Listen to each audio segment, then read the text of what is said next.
Welcome to Armchair Expert. I'm Dan Rather, and I'm joined by Monica Mouse. How much restraint are you going to have? I got it. I just got a little case of the giggles. Church giggles? Church giggles, yeah. An old friend is here today. One of the most amazing singers I've ever heard in my life. Biggest chills I've ever had induced by singing. Yes, she's incredible. She's a beast. And who is that incredible singer, Monica? Idina Menzel. Oh, Idina. We love Idina. She was really, really fun. I've met her a little bit in passing, but we've never had a real conversation. So I expected, I don't know why, a little bit more buttoned up, but she was super fun and cool. And chill and down to earth. Yep, loved her. I love her. She has many great albums. Here, Still I Can't Be Still. I Stand, Holiday Wishes. She has a new album out now called Drama Queen, which has a ton of really cool disco-inspired music. It's really fantastic. And she also has a new children's book out on September 22nd called Proud Mouse. Proud Mouse, ding, ding, ding. A nod to Monica Mouse. Please enjoy Idina Menzel. He's an armchair expert. He's an armchair expert.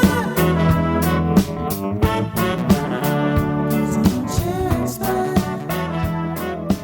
How did you all meet? Well, we had mutual friends. A long, long time ago. We had mutual friends. Bye, baby. Bye, Delty. Oh, Wobby Wob even gets Wobby Wob gets a hug. Man. Great day. Just made five for people's everyone. days. Seriously. We had mutual friends, so I would see them at parties and stuff, but I didn't really know them. And then I booked an episode of House of Lies, a role as her assistant. And she was like, I know you. And we chatted that day. And then I said, I also babysit, because that's really how I was making money at the time.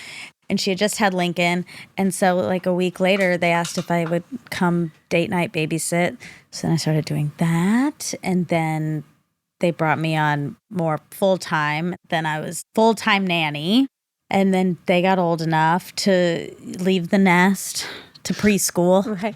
And then I took on the role of Kristen's assistant. How was that for you? Do tell. He's an incredible boss. I will say. I'm sure she's boss lady. I know. But she's a good boss. One of our earliest fights, Dax and I's earliest fights. Oh, yeah. Oh, that's one what we of like specialize in. That's why we 7,000. started this together. time. Yeah. My hobby was finding Monica in the house and starting an argument with her because we both love to debate things. Debate is different than fighting. Well, They we do start both. as debates and then they turn. Yeah. Whereas I was at the point where I wouldn't really even debate with him anymore. I was like, you know what? I don't want to dance. I'm not here for this. Right. She'd already done enough. One of our first fights was he referred to me as the nanny on somebody else's podcast. And I listened and he was telling a story. No, I'm sorry, babysitter. We have this babysitter and blah, blah, blah. And I've been trying to get her to do mushrooms. I think that was the whole point of the thing. Yeah. And I said, she never refers to me as the babysitter or nanny or any sort of in the help position. She's always like, this is my friend. Or then she started calling me her external hard drive, but she would never even say, this is my assistant. That's the truth. But it meant so much. I really keep that in the back of my head now. That's easy to sympathize with. Do you want to hear my rebuttal? Yes. Okay. I'm on a show. I'm trying to be funny. It's not funny if I try to get my friend to do mushrooms. Anyone would do that. Right. To try to get your babysitter to do mushrooms is obviously a whole other provocative She layer. needs to serve the material. And then my own vanity was I didn't want to say nanny because I still felt like we got shamed if people knew we had a I feel nanny. that way. What about I have a Manny, but now Walker's 14, and neither of them like the way that sounds. So he's now Uncle. That's Which he is. He's a perfect. family Nice. member, but he's too cool to be Manny. Yeah. So go ahead. I'm sorry. And- So, but I you're haven't sorry offered him for- mushrooms. May I Or recommend force them it? on Because him. ultimately we did convince her to do it and she appreciated the I'm experience. sure. With your kids around? They were I in was part of the charge. babysitting experience. No, it was much later after she left the role as caregiver. She Right. get bumped up on shrooms. Yeah. Right. I had requested to do shrooms for my 40th birthday. I did them for my 50th. Are we allowed? We're both going to talk about, you never think twice about the things you say that aren't, well, we can't talk about the Well, thing who that can we're prove in it? We're together. comedians. How can we could be Okay. making this up? So No. often I say things and I have to be like, earmuffs. You know what I mean? Oh, to your for our kids. brand, for what Kristen and I, the thing we can't talk the- about. oh. No, we're not here to No. talk The about the big brand. elephant Yeah. in the room that we cannot talk about Exactly. today. But the point being is that sometimes I don't have the sensibility of how old are we? 14, 15 with very skinny arms and a little bit of boobage. Right. And Right. I'm A a little bit of boobage. 52-year-old woman that has a life with a wise- hot husband, and I like to talk about things, and I don't like to talk about alcohol or drugs, you know. I think 'cause that's more important that you're that we're authentic. real. Yeah, but it's yes. also important that we make that money that we can send and leave to our children. I like Agree. that. That's honest. I love the honesty. Yes. I get that. That's You don't all. want to kill the golden goose. I've only said one Kaleidoscope. thing that got me in trouble on a press tour. Say it again. I was referring to some of the early works of the brand. Oh, Okay. yeah. I said publicly that when we read Sleeping Beauty or Snow White, I just politely add, and then he kisses her to wake her up. But obviously, no one should ever kiss you when you're sleeping unless you consent.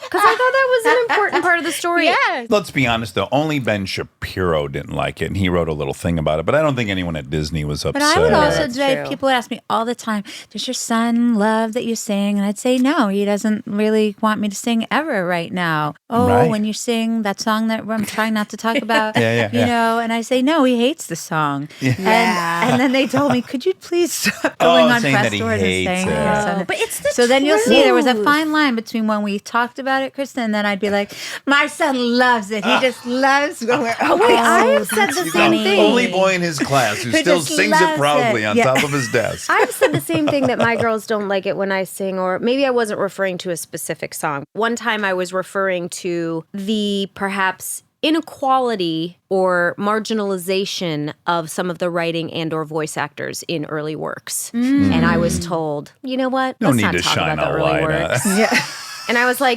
but don't we learn from the early works? Yeah. Don't we have to be able to see where we've come from? So here's where I might diverge. And this is the funny thing about our current life is that all four of us were on the same page. We're on the same page. I can see some merit in, hey, every time you bring up this new property that is empowering, you're not obligated to drudge through all the misfires from the past. If I were bringing it up in every single interview, of Yeah. course. I think I was telling a very specific story about how this wasn't that. I also think it's okay to, even if it wasn't every single one, if that is meaningful to you, of I'm very happy to be a part of a thing that's evolved, then you should totally be able to say that. Yeah, I guess I We end up. hate Disney. No, I love Disney. No It's provided so No, much, we so love much Big Papa. happiness. I said it. Yeah, I Oh love my Disneyland God. I'm and kidding. Disney Love World. you. I also just want to say, to clarify, it's not like it's coming from any specific credo. It's just a sweet publicist that's with us that's trying to maintain the integrity of the interview and of her or his job position as well. So it's like, oh, steer away from that. I'll tell you this, though. When you walked in, Delta reminded me, because I said, oh, do you remember Idina? And you haven't seen her in a while. And she said, the last time I saw you, I was like, I don't know, 7? Yeah. And she's 8 now. So it was a while A year ago. is a very long And she was like, we called you from a store, didn't we? And then I remembered there was one time we were in a store shopping for jeans for them or something. For some reason, I had been explaining the plot line of Wicked to them. It's a confusing plot line. Can be. And backstory and ancillary characters. And I was getting all tangled up. Especially if you just done shrooms the night before. Oh, Right. God. With your best friend / maybe sometimes a babysitter. So I said, hold on. They were getting angry at me that I didn't know the plot line correctly, and we had been listening to the music, and they were like, but what does it mean when she says that? So I FaceTimed Idina, and we all sat down in the middle of the store, and Idina attempted to clarify I did the pretty plot. good, right? You did do pretty It's good. kind of hard when I just jump in after how many years. you Right. I was know? like, wait, so when you finally got to Oz and and you broke it down, it was Yeah. very helpful. And Delta's like, so thanks for doing that. Oh. Do you still get asked tons of questions about Wicked? yeah, not plots. Usually. That's so Not- rare That's occurrence very where someone wants specific. the nitty gritties of the second act. Well, here's something that's funny from my point of view that happened is that I don't know how long did you do that show? 15 months maybe? Yeah, and a year and a half, and then I went to the West End and did it. Before you did that, in the second to last show of the run, You think this is funny? not to you at all. As is never the case when someone eats shit. But you had a scary accident. Yeah. I did. Second to last show? Yeah. You're thinking you're out there for a couple victory laps, I gotta imagine, right? You've already won the Tony at this point for it. Many months already. Final weekend, family's in town. They're going to throw me a farewell party, everything. And it was emotional because that was a very transformative time in my career, in my life, everything. Yeah, there's this place on the stage where towards the end of the show, Elphaba, the Wicked Witch, quote unquote, melts behind a scrim in theater talk that's like a sheet that they bounce light off and shadows and It's a cool sheet stuff. that they call a shim. A Yeah. scrim. I a think it's a scrim. scrim. Yeah. And every night I'd have to stand in this sort of 2x2 square on the floor, which actually was a floor that would descend. It was like a little elevator thing. Trapdoor. Trapdoor. Sorry, Yeah, thank yeah. you. Dorothy would throw water and you'd see it in a shadow. So it was very abstract and cool. And I would have to literally go, melting. That kind of look, like physicality. You couldn't hear me going melting, but Okay. and I do that. Oh, so you and actually they would went go in- down. You wouldn't scream, I'm melting. No, You added that 'cause- for the yeah, listener. yeah. Okay, Yes. perfect. That's good. It is an Yeah, audio yeah. show. Yes, so I yeah. appreciate that. Yeah. Usually the floor would go down like 5 feet. So I'd go down, down, down, down, down. Some crew guy would be there to welcome me and make sure I was safe. And it was on automation. So like a computerized thing that triggers it to go down. That night, somebody was subbing out. They had moved that queue up. Oh, no. So it was already down. So it's an empty hole. Is what I'm Oh, my saying. And it's dark. So you can't it's dark. see. So I just stepped into it. No. And I fell, I hit the side, my ribs on the side. So I was hanging like head above, strong arms holding, like feet dangling. And so Oh my then they God. pulled me up on the stage, Okay. not down. I unmelted. I'm reconstituting. I'm solidifying. Talk about a Do you know what twist. unmelted is? No. Frozen. Frozen. Oh, Oh my gosh. Wow. So then they pulled me out. I really thought I had punctured my lungs or something. Because they say when you break your ribs, you can. Because I really was having a hard time breathing. And so all the crew guys, I'd known them for so long. And I used to play poker with them between shows and matinee days. I mean, they were my guys, you Yeah. know. And I'm saying guys because they were all guys. Yeah. So I'm laying there, I'm in full green makeup, in my Act 2 dress. I found out later at the time, this is 20 years ago, it was worth like $18,000. I'll tell you why I found that out. So I'm laying on the ground. I hear them go, is there a doctor in the house? Like the whole stereotypical thing. They were all standing around me. It was almost like I was having a baby and all the crew guys like, you're going to be okay, Dina. Come on. Were you stay underneath with the us." stage at this point? No, they They've pulled me hoisted out. her Remember, out of the I hole. melted. You're on stage. They So paused I'm the laying show. like, yes, they paused They the show. paused the show. Okay, I didn't Yeah. get that. Is there a doctor in the house? Yeah, everyone's around me. Joby, my best friend, kind of like Monica, my dresser from every show I've ever done, and then who became my assistant. She was there. The doctor came up. From the audience. From the audience. So we don't really know that he's a doctor or she's a doctor. It could be be anyone a that decides, let me podiatrist. come meet Idina Menzel. I'll just say I'm a doctor. Adina, it'd be me. I'm always like, okay, there aren't any doctors, but I know a pretty good deal about this stuff. And it's Bono. I might as well go help Bono tonight. Long story short, all I was concerned about, I remember, was the fact that they were going to wheel me out on a gurney and there were going to be paparazzi and fans out there and see me in like green makeup with my wig kind of like and the expensive dress, which then I asked when we got to the host hotel to the hospital. I said they tried to turn me in traction, I guess. Is that what you call it? Like so that they wouldn't move my spine. I remember these three big guys they asked at the hospital, like, turn me over. And I said, fuck that. They're making billions of dollars this show. Just cut me out of this fucking dress. And so I was like, well, Joby actually, who was my dresser, knew what things were worth and actually really cares about the clothing. Good for her. She was like, well, it is a very expensive dress. I was like, take this fucking thing off of me. whatever. You're like Yeah. dying. And then I felt like we were the red tent or something where all the women came around with a bowl of Neutrogena and water so they could try to get the green off of me as the morphine was you're going at- into my body. You're in the ER I'm in the full ER green waiting to makeup. be taken Oh into my gosh. x-rays.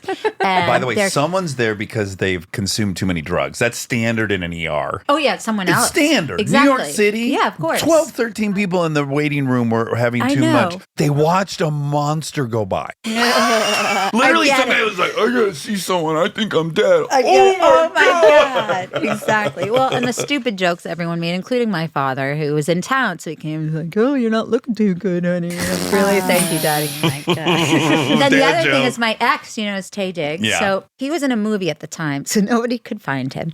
And he finally comes in, and all of these nurses freaked out that he Sure. showed up. And they were wheeling me to the x-ray area. And they literally dropped the files, the clipboards or whatever. They left me in the middle of the hallway and they start freaking Fawning out over. about Oh him. my God. And I his said, look, handsomeness. ladies, if you could just finish up with me, I will make sure that you get You to get meet some time. my husband. You were like, ladies, I get it. But after 12 years, you'll get past it. Let's get these x-rays going. And then they finally got me out of the dress. Found out I had just broken one rib, and the doctor gave us instructions for what to do when we got home. And the Percocet or the Vicodin, I don't remember what it was. And then she said, so just get her dressed and you can bring her home. And I was like, get dressed in what? I came here in a fucking witch's costume. Yeah. I had no clothes. So they put me in scrubs. scrim? Scrubs. Scrub, that's right. Some paparazzi saw me high off my ass with scrubs on. And Wow. A little bit of green. Putridy green, because it doesn't come off unless you really do a good steamy shower with the proper cleanser. Oh my God. Yeah. To tie it all together, then the next day, I could barely move. And then the director, producer all said, look, we really want to send you off and have some closure. Can you get to the theater? We want to at least bring you out for the curtain call. And we wanted to say something to you. I was like, I'll try it. And, you can't fart or pee or shave your legs, your ribs. They start you start getting Laughing's the spasms. It's worst, hard, coughing. laughing. And so Tay bought me, because he's such a good dresser and is always thinking style, he buys me this red Adidas tracksuit so that it was soft and easy to kind of So just that you'd look like put Tony on. Soprano. And- Yeah. You thought, you know what, she should definitely look like Tony Soprano for the end of this Wicked thing. So that's how I came out. My lovely cover came out of the show in the last 2 minutes at the exact time where I had fallen. And so just when she's supposed to come back alive, remember now I'm descending and it's like I melted and everyone thinks I'm dead. But at the end, you find out she's not dead. She ran away with her scarecrow lover. Spoiler alert, if you're thinking about going back to 2003 and That's the seeing Wicked. plot. That's it. That's what had you and Delta so confused. She graciously allowed me to steal the end of her show Oh to my come God. back on stage in my red tracksuit. The place goes crazy. I can't even sing because you can't project. You can't do any sound. Although you're pretty bumped up on perks. You can But do more this than is you what should. I sound like. So the end you go, because I knew you. And I couldn't sing it. So I was like, because I knew you. Oh, I was like Phantom of the Opera. How is that Phantom of the Opera? I've never I'm supposed seen to it, be but like, isn't there a phantom?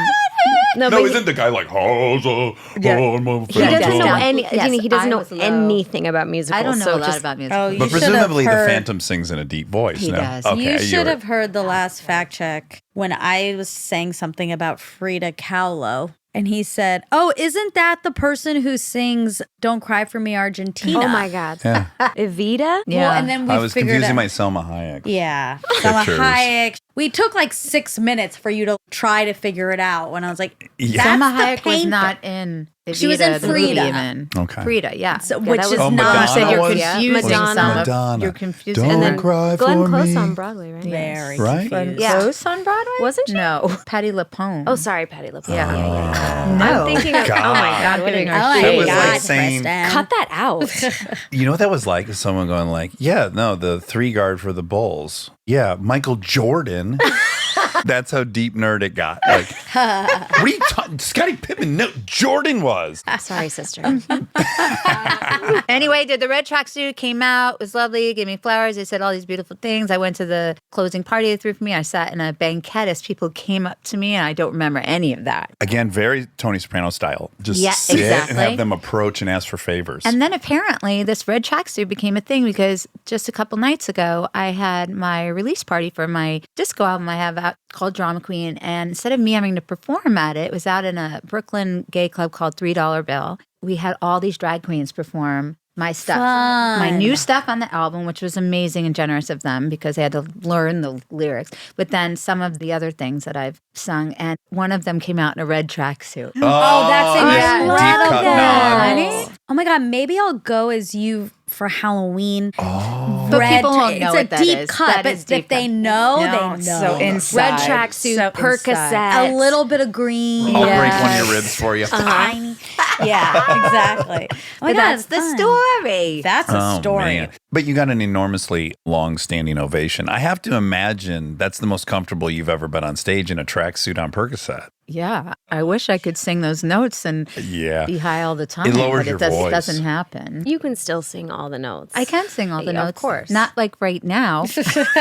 Yesterday, have you to warm pulled it up. out of your butt. I had just finished going to the bathroom, by the way. I literally Good acoustics in waited the till I toilet peed, rooms. and then I was sitting there. Well, you killed it. I She was sang I happy was doing birthday. spelling bee on New York Times, the game that I'm obsessed with now, and then Uh-huh. I said, "Oh right, Kristen needs Kristen's badgering me to make an audio message file. for a 3-year-old." So I did that, and I had to make sure the flusher had stopped jingling. But it sounded so good. Yeah, but it was low. It was "Happy Birthday." It was down there. Yeah, but it was so beautiful. And then Groff responds with, "Great job, Idina. What the fuck? Like, why are you making us all look bad?" Because I needed audio recordings for Yorma Tacone's and I little girl. thought you said "Sing Happy Birthday." You, me, and Jonathan sang. Josh didn't sing.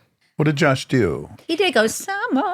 He said, "I'm Olaf and I like warm hugs, and I heard it's your birthday and everyone's talking about it, and I hope you have a great birthday and also a great ending to my favorite season, summer." That's great. That's great. That's my Josh. That's good. Wait, we have two singers in the room, so I want to address happy birthday because now that's a ding, ding, ding. Kristen has a lot of opinions Oh, about I happy would birthday, and I love- wonder if you have the same Oh opinions. God, what? Is it a triggering song for you? Let's start there. Not that song. There's many I have triggering songs. So much beef with happy birthday. It happened yesterday. Why? Literally yesterday. It's not the song, okay? It's not snorter, the sorry. notes or the Me too. libretto. Cut that out when I snort. Sorry.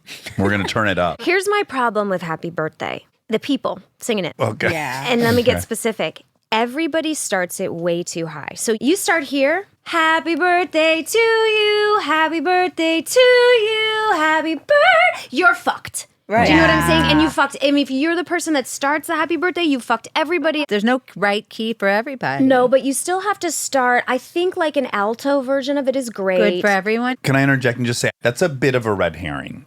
The real problem Does he that have you whipped? find Does it he have coffee whipped cream on insufferable. his mustache? It's everywhere. It's on my shirt. It looks like I went down on a donkey. Okay. I love you, Idina. You've got a good sense of humor. You're allowing me to let my other side rip. Anyway, please. this is the real objection. It's the tempo for her. She hates how slow it goes. She also has it in her mind as if there's an official version that she's consulting. In her mind, this is the speed of happy birthday. Happy birthday to you. You already started too high. Okay. Here is, And is that the here is tempo the that you official like? tempo and the official Okay. key. Okay. Happy birthday to you. Happy birthday to you. Happy birthday, dear Idina. Happy birthday to you. Otherwise, you're in no man's land and you go, happy birthday that's what it's all about. to There is a middle ground. you. I don't But you're understand waiting the for middle ground. everybody else, but no one Yes. finds the middle ground, and then it's too long. I'm always the loudest in the group because I start the key really low and I keep the tempo flowing. Oh my God. Hun, you're my sun and my stars. Yeah. The setting sun, the rising moon, you're Yes. everything. You're like an alcoholic parent who's about to tip, and everyone's just feeling the vibe in the room like, oh God. Soon as anyone has to sing happy birthday, I'm like, oh God, here we go. Kristen. Because of Kristen. Yeah. You're so codependent. I mean, I don't know if you're codependent. I'm I projecting fight my own it. I stuff. fight it. No, Yeah. I do. But we sang it to my sister yesterday, Yeah. the whole family on a video. And us three are fine with happy birthday to Is she you. And in rolling the her back, eyes? you hear she's just 4 beats ahead of us. And I know it's driving her crazy. And it's definitely driving me crazy because we're in no man's land, as you pointed out. Like We ducking started in no man's land. That's what you don't understand. I find it helpful. The version you sang sounds aggressive and like you're in a hurry and you don't want to relish in my birthday. The speed at which Not she if sold. everyone's singing together. Happy It sounds birthday weird to when it's you. just her. Happy There's birthday going to you. to be Happy birthday to people It is a slowing little- it down if we're in a big group. So the tempo will naturally get slower. I'm accounting for that. Then let me ask you this. Do you think that it's okay if I'm not rushing everybody, could I at least, while you guys start singing and I'll do something, maybe it's more background. Ready? Okay, you ready? Happy birthday to you.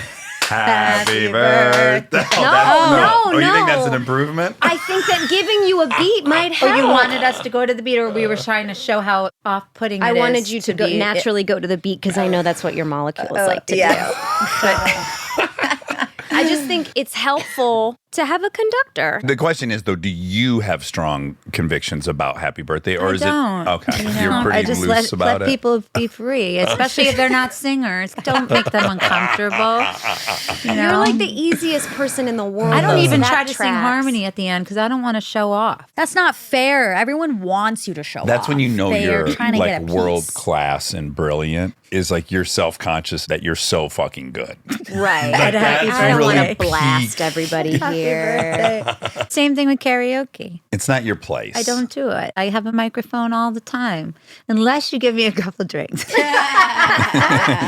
Then I do Proud Mary. But most of the time, it's like, it's your turn in the spotlight. Yeah, I think Yeah. that's That's very generous. true. Unless you desperately want to do and you're robbing yourself of the pleasure of it, I then never we wouldn't really want want you to. I just get so conflicted because I'm like, please sing. And then I don't want to be a bitch about it. But I really never want to sing unless I'm in my zone. Yes, you know? you've prepared and you've done everything mentally you want to do. Maybe it's the perfectionist too. I just don't want it to come off bad, especially in this day and age, to be caught coming off badly. Correct me if I'm wrong. I've now known you for 10 years. You guys did that movie 10 years ago. On the spectrum of introvert, extrovert, you're not very extroverted, are you? You're saying no. You're not. No. But I go on stage and I'm very big and I take lots of risks. Yeah. And I'm not introverted on stage. I know. I am funnier on stage than I am in my real life. I have my alter ego. Right. But there's many people like you in their performance or in their art. They're extremely, you have to be extroverted to act or to sing or to do anything. But then when they're not doing that, they feel much more comfortable just being a little more quiet. I think that's pretty darn common in our business. I'm also just tired of myself. You are. You know, okay. I'm just exhausted of my own self, my own neuroses, my own voice, both inner saboteur and singing voice. Yeah. Mm-hmm. I feel like you feel a little extroverted today. Well, I'm Today on. you're But that's popping what I'm off. saying. It's not like one thing's more authentic than the other, but Right. I'm turning it on. This is so weird that I'm saying this on the microphone. I don't. When I say I'm turning it on, it doesn't mean I'm not being. No, it doesn't mean you're not being Genuine. authentic. I'm also very comfortable in here. You can be both things. I wanted to come up so I could say hi to you and also to make you feel comfortable because it's not like you've spent a ton of alone time with Dax and Monica. But I would have found that for myself. Okay, well then I'm going to let you. No. I wanted you here. seriously. Hold on, though. I wanted you I here just for wanted to come one up and love question. you for a little bit. that. But I wanted you guys for one question together because you must acknowledge that you two share one of the rarest and weirdest, most specific and unique experiences, which is to be the two princesses in this unnamed musical. For it to be such a global experience, you two are it. Like you can look at each other and go like, it's weird when you drive down the road on Halloween and 80% of the people you see out there Are dressed like your are sister. dressed like Okay. not a lot of Annas out there. Is that what you were just saying? Yes. Well, 90% of the costumes 90p were are, Elsa. which I love. Kristen was just God. looking That's at not really old true, videos of the girls, and there's one where Delta and I are role playing. We're playing that movie, and she's like, "I'm Elsa. I'm like, Elsa. I'm Elsa. And then Monica's frozen. And Delta's doing this thing where she's going up to her face very, very close and putting her hands out on Monica's cheeks, just about to kiss her. And then she pulls away. Oh, the anticipation. Very dramatically. It's And then we're all so going, good. kiss her, Elsa. It's a true love's kiss. Save her. And Delta is milking Oh my God. the biggest cow you've ever seen. And just keeps saying, I'm Elsa. How did that make you feel? I'm used to it and it does not bother me in the slightest because I fancy myself a team player and I mean that genuinely. I don't know if you remember these texts, but for 2 years in a row, when my oldest was really little, she wanted to be Elsa and everybody did. I said, great, that's perfect. I'll be Anna. I mean, it'll be weird and it'll be like very meta, but I'm into it. And she said, no, I need you to match me. This is for Halloween. Yes, for Halloween. It was very, very important to her. So for 2 years in a row, I dressed as Elsa, which was like just a brain scramble. Oh but, my gosh. but I don't mind it. I still have my Elsa dress I upstairs. see lots of Annas out there. By the way, I wanted to call her Anna for a long time because I'm an East Coast Long Island girl. It's still uncomfortable for me to say Anna. I don't say Aunt Kara like my sister. I say Aunt. Same. You know, so to say Anna is uncomfortable for me till this day. I wouldn't be uncomfortable addressing as her. She's so much cooler, honestly. She's just so much I'd funnier. way rather date Anna. You know, she sounds like way more fun. Right? You're like, where are you at, girl? You're Yeah. singing in a where? You're what? You're making an ice palace? Let's get something to eat. Yeah, you almost done with this it's so ice. serious. Yeah, She's let it, very yeah, we quirky. all let it go. So Yes. join us now at Jeez, lunch. get over it. But the experience that you had to have had, and I wanted to see if you guys could commiserate on it, and I've been able to observe it most of the times it happens, which is we're somewhere in public, we're at a restaurant, and you can see them from across the room. You know it's coming.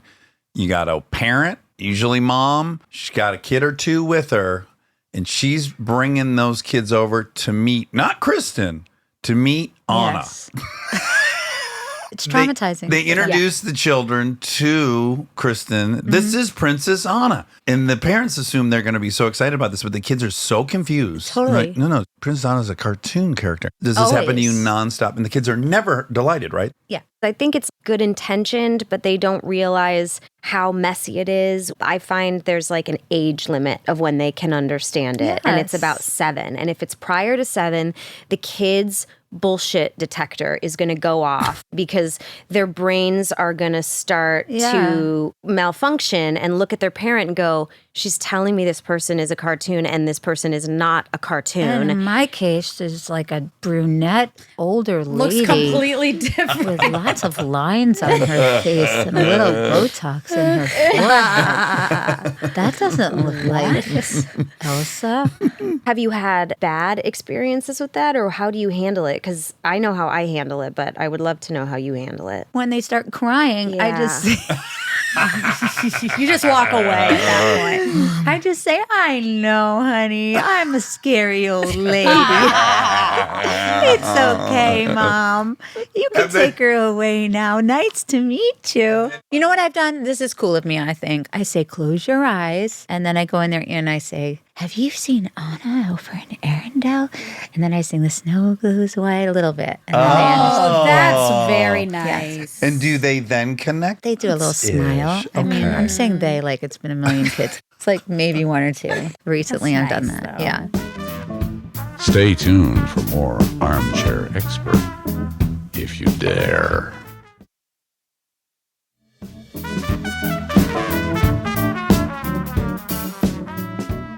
Yeah, that's what I guess I was most interested in you two commiserating Well, about. you have a shared bond. It's like the Marvel universe. Only they will understand that, and you guys are the only ones that'll understand this. I would take any day of the week the weirdness that parents give us around their kids for like what a superpower it is. It's like you've got this huge squirt gun of joy that you're able to just fire at will. Like yesterday when there was a friend's kid and I just texted all 3 of you like, hey, take 10 seconds and say happy birthday.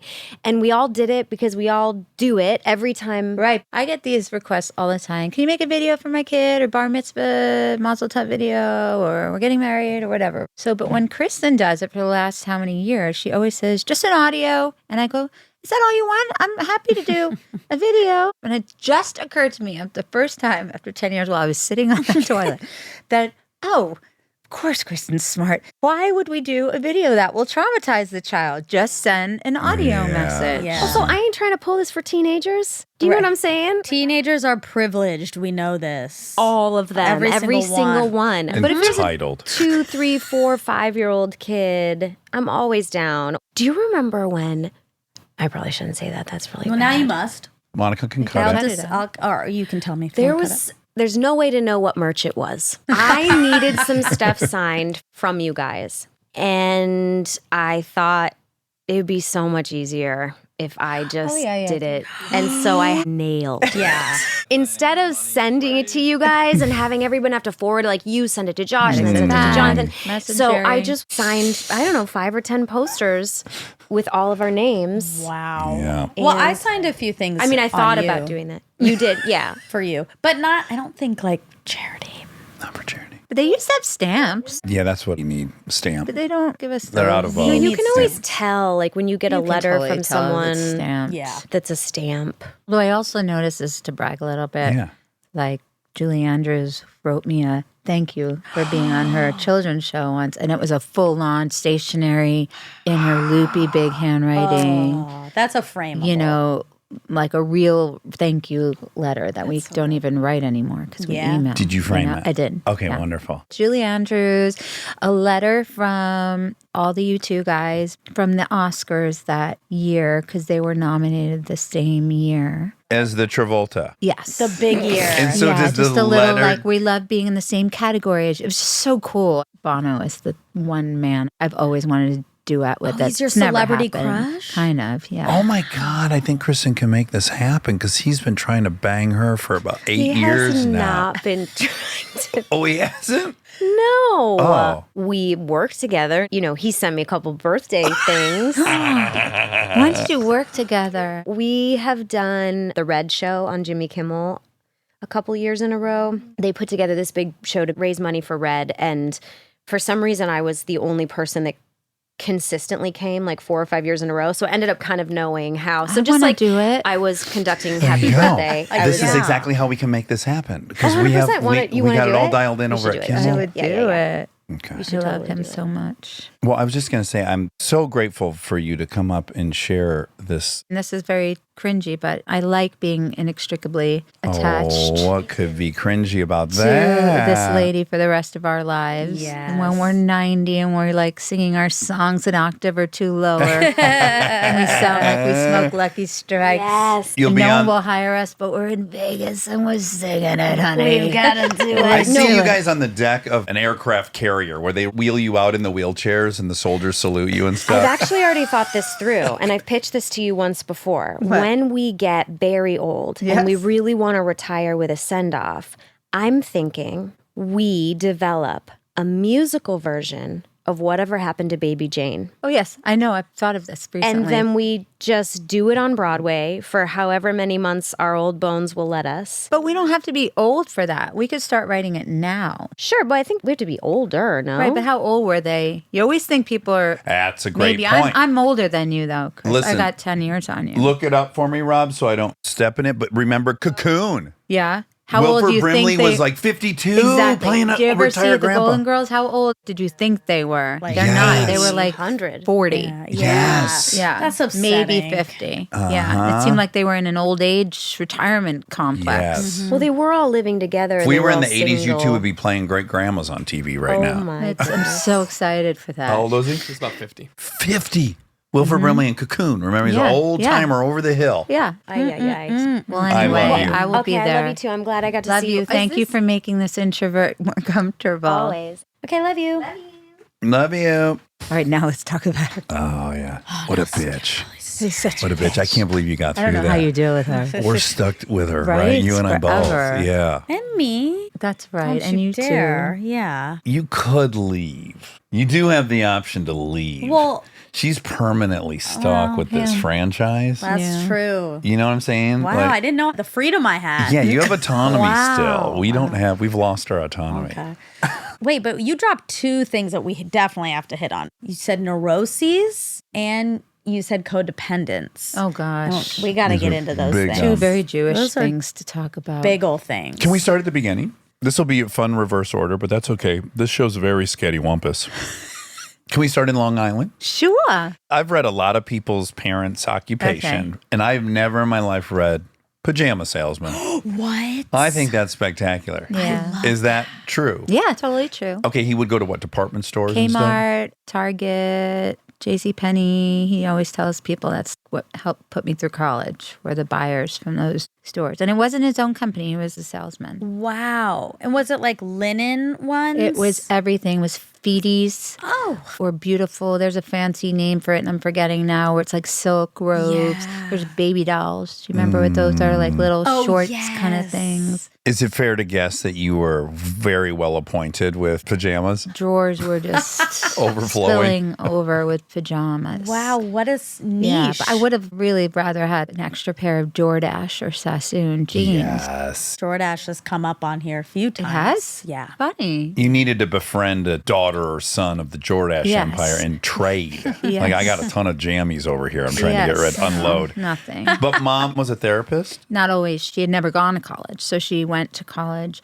and got her degree. Another thing with the ages, because I always think I think were she was so only in her old. early 30s. They were so young when they met. They were 14 and they got married at 18 and 20. Had me at 21. Mom came to that a little later in her life. Post-divorce? Post-divorce. So she Yes. was like, it's now my time to Yeah, she create the found life I herself. dreamed about. Yeah. Although he always supported her in that way. He actually used to type her papers when Oh, she went back really? to school. Yeah. He was always very supportive of her in that way. It's just back then the women did what they thought they were supposed to do. And she would say she didn't even breastfeed me because my dad's sister frowned upon it. And, back then people were weirded out. My mom was pressured into not breastfeeding with my brother and I. It was like the movement at that time. Attachment issues between us are hurt because of that. She thinks I'm a nail biter because I didn't have the sucking. And you're recreating now for the rest of your life, this lost period of sucking. My oral fixations. Maybe that works for me too, because I have a horrendous oral fixation. I was a smoker and a gum chewer, and now I dip. You name it. I got mints all the time. So maybe she's right. Maybe she's right. And then grandma and grandpa are from Russia. Yes, except my dad just did a thing, and he says now there's Poland, but I'm told that's all the same and one, and sort of everyone, especially the Jewish people, were always Traipsing around the whole area. Yeah. Were they uniquely foreign, though, when you would go over there? Did you feel their foreignness? Maybe my grandfather, Max, a little bit more. Nobody had an accent or anything like Oh, they that. didn't? No. The Bronx just beat it out of them. Yeah, too dangerous to have an accent in the Bronx. Yeah. Get called out. Yeah. And then my mom's side, my grandpa Nat, who was her father, another Russian Jew, I only had him around until I was 6, and then he died. And I have like the fondest memories of him. He was really an integral part of my singing and being creative. Because he just would encourage you and he loved seeing Encouraged it. me, storyteller, loved to put on shows with me. I just remember it, and I was 6, or I was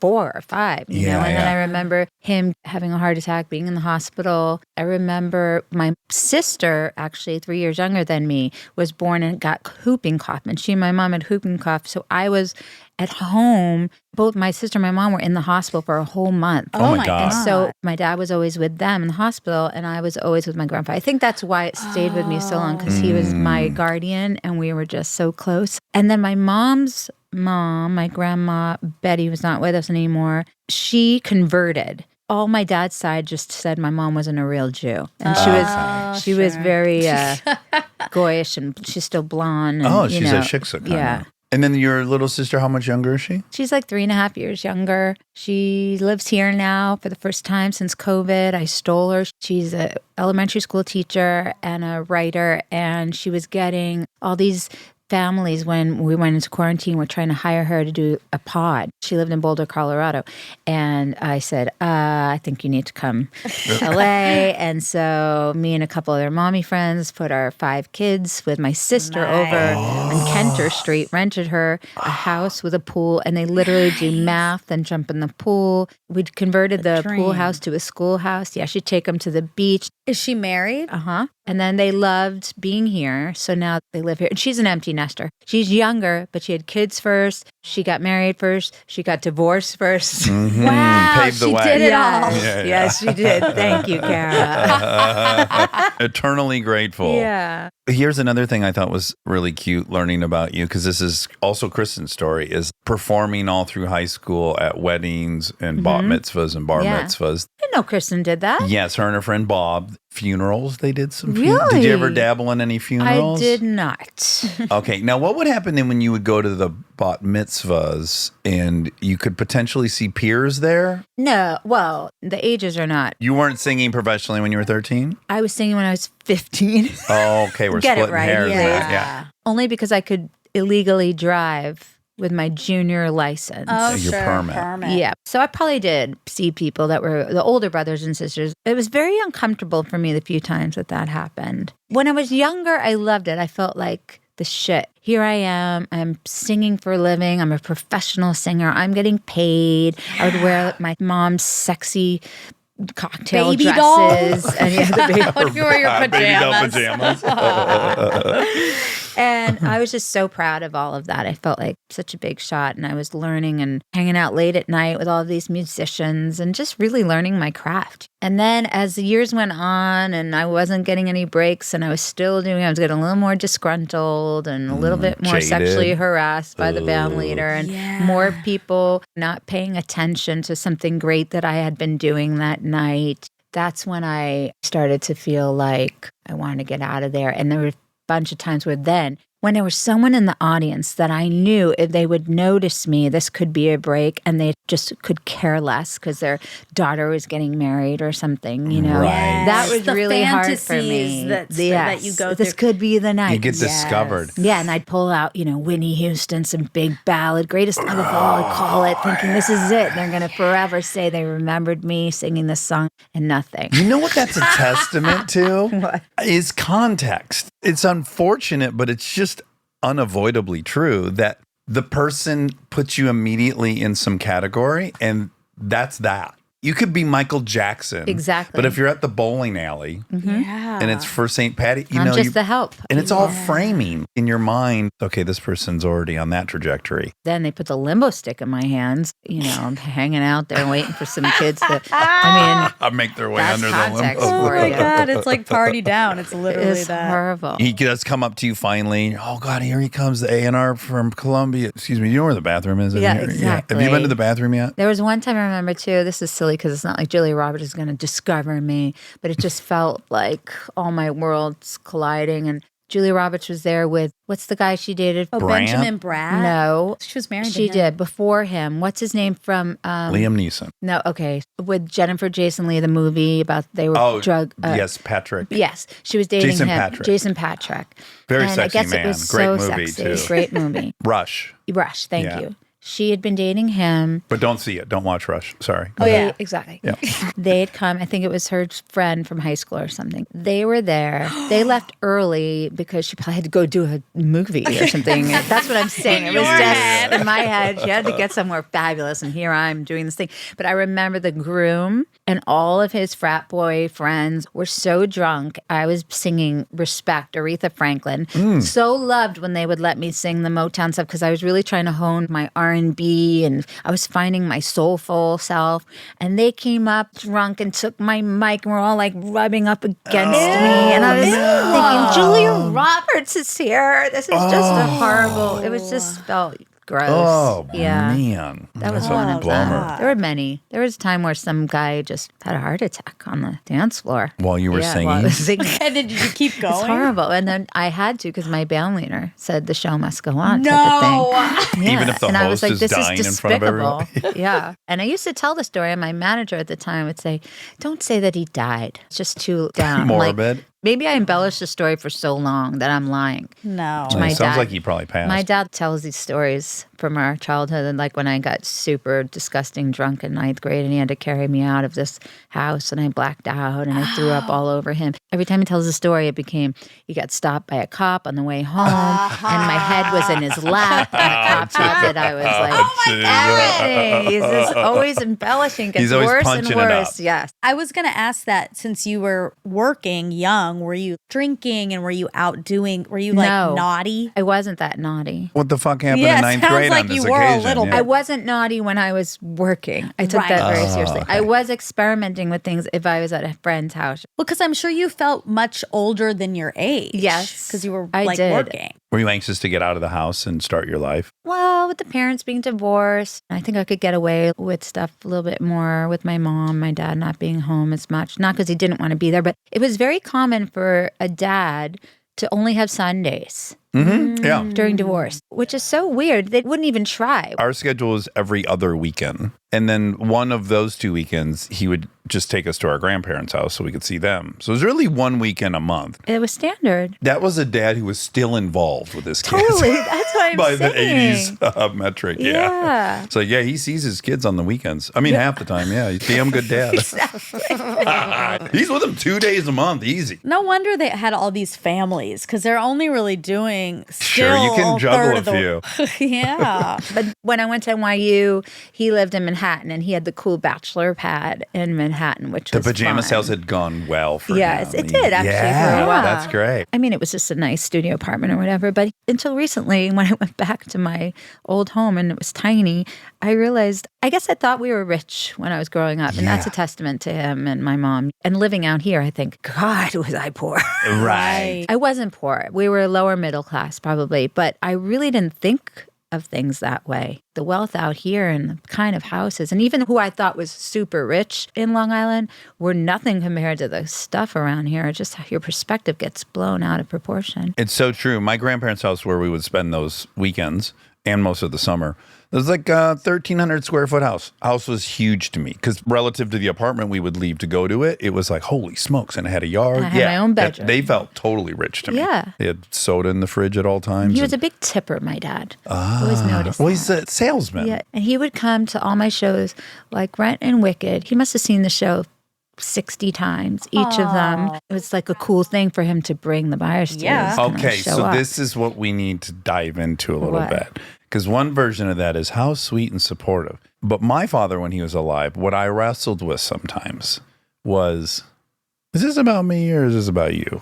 Like 60 times with clients, that didn't trigger you at all. No, because I know him and he's got his other shit, but he's just so proud. I mean, till this day, if he flies out here, you don't even have to be talking to him and he will find a way to tell you that his daughter is all the things. Now, that may make him feel good about himself as a father, that Yeah, he yeah. produced someone that's doing something Can let that it he's rip proud like of. that when she Yeah. opens her mouth. Yeah. Yeah. I'd be very proud. But I think it's definitely pride. I guess you know what? If you have a story already about your dad, it can confirm it. So mine was, my dad was selfish and very selfishly motivated and drove a Corvette and lived in a nice house, and we lived in a welfare apartment and he kept the family home. I don't have that story about him anymore, but I did. And so, yeah, I would go, no, this is all about him. Similarly, I called him one time and he answered the phone and he goes, oh, good, talk to this woman.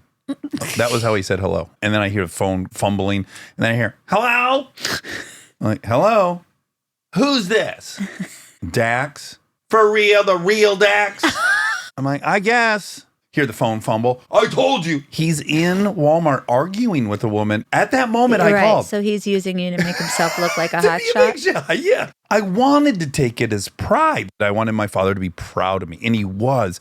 But I got hung up on, is he proud of me or is he just pumped he's got some cultural I think it can be capital now? both. Yes, and now I think I have much more understanding. Like, yes, of course it's all things. Yes. You're right. There are It's not gray either areas. or. For that particular subject, I'm sure there's other stuff that was shitty parenting. Right. But that one feels like they're allowed to be caught in the middle. Well, Yeah. they made you. I feel like we try to make parenting so separate from ego, but it's not. I mean, you made these people. Yes. And so there's no way As to I fully... say, invented. You invented There was them. no Lincoln or Delta. I invented those two. Exactly. Yeah, Right. yeah. You so did. you're, as an inventor, going to take some pride in Sure. when your invention goes off and does something cool. When I flick on a light bulb, Edison smiles. Well, what Yep. is the reason for having children? I think it's also okay to say that because I think it's a lie to be like, oh, it's just this selfless act. And That's it's not. Not selfless, no. I didn't have the benefit of having kids before he died. We were just about to have our first kid. So a lot of these things through having kids, I've come to a lot more forgiving of the things I was judgmental of because now I have them. Yeah. And I just didn't have that experience. I know, that's sad. Because yes, you have them and all of a sudden you realize like, oh my God, yeah, if Lincoln did anything or Delta did anything, when they do anything, I'm so proud. It's ridiculous. So yeah, I'm guilty of. Proud, and then also the projection, all the stuff that I realize I'm working out and trying not to work that out in front of him or don't want him to see me working and I want to be a different kind of role model, but kids can pick up on anything. You can't even pretend that you're changing or you're doing something differently Yeah. than your parents because they actually just clock everything. Oh, they know the real you. There's You no. have to let them grow up and know they're going to have issues with you no matter That's the what. way it goes. So the whole time at NYU, you in your mind were going to be a recording artist. Because I had learned all this kind of music other than Broadway stuff. When I was little, my parents would bring me in to see theater all the time, and I wanted to do that. And I studied classically when I was really young. I was singing arias. And then when I started doing the weddings and realizing, oh, I actually like have some grit, and I liked all the different genres. I was learning to sing all the jazz, the Billie Holiday, Ella Fitzgerald, the Whitney and the Madonna and the rock songs I was doing. I was just getting such a great education. Oh, and then my mom had one of her first boyfriends after my dad, who was very supportive of me, actually said, you should start writing music. That's where the real success comes in. And then he knew some guy in a wedding band, so he hooked me up. So that's how it happened. So then I started really wanting to be a recording artist and write songs. Like pop. At the time, in 90, Alanis was starting to come out, maybe a little bit after that, but it was definitely in a more rock.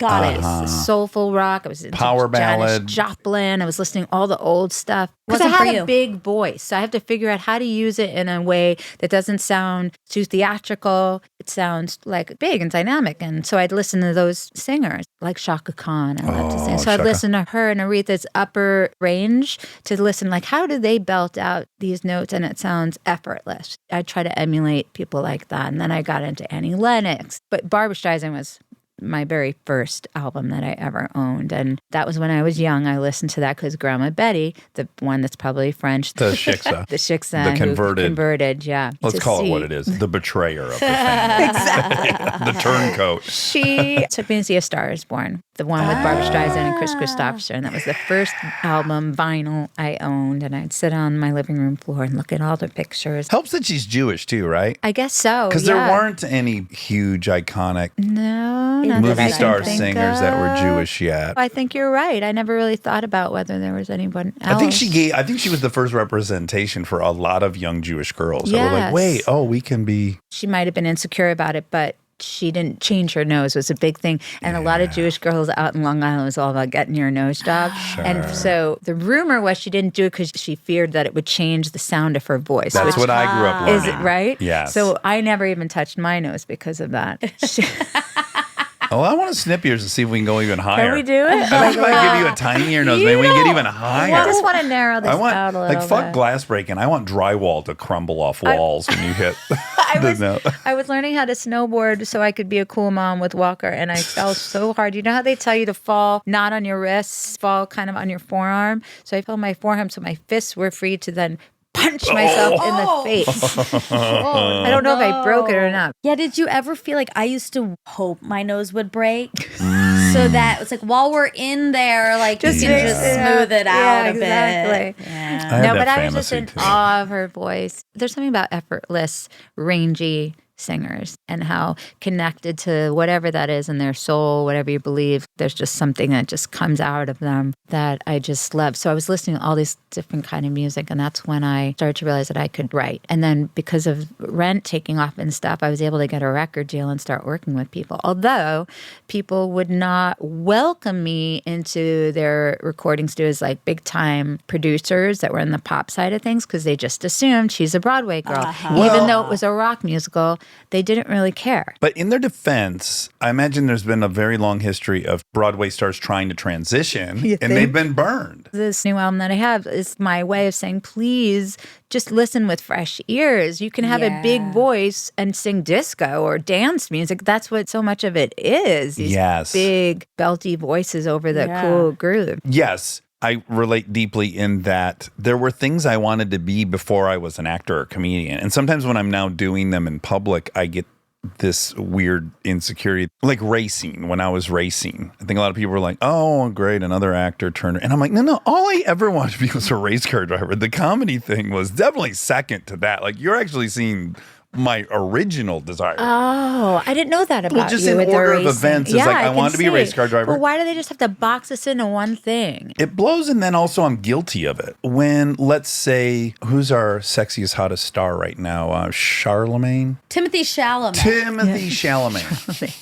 If he drops a hip hop album next week, he's going to have to be extra good for me. I'm just being I honest. get Yeah. it. You know, I'm going to go like, oh boy, this is not for you at Yeah, all. yeah, yeah. This No, isn't I a good get it, analogy. though. Just, I know I'm guilty of it. Robert Downey Jr. singing Luckily, in my opinion, he is so spectacular that you're like, okay, yeah, you better sing with the Police right now at this party because you're killing it. I think there's also a little bit of a sense of injustice. Like if Timothy Chalamet put out a hip hop album where you're watching this like, oh, he only gets to do that because he's Timothy Chalamet. And there's all these people who are really good, who can't do it. So it comes with this like angst. Of justice. Yeah. But Yeah. in your case, it's your original pursuit. So if I were you, I would feel indignant a little bit. Well, I'm just a singer. I mean, Yeah, I'm an straight up. actress, but I love using my voice. I like the skill, the craft of it. I like controlling it, finding different ways to be expressive and connect with people in different parts of my voice. I enjoy that so much. So to just confine me to one thing is frustrating.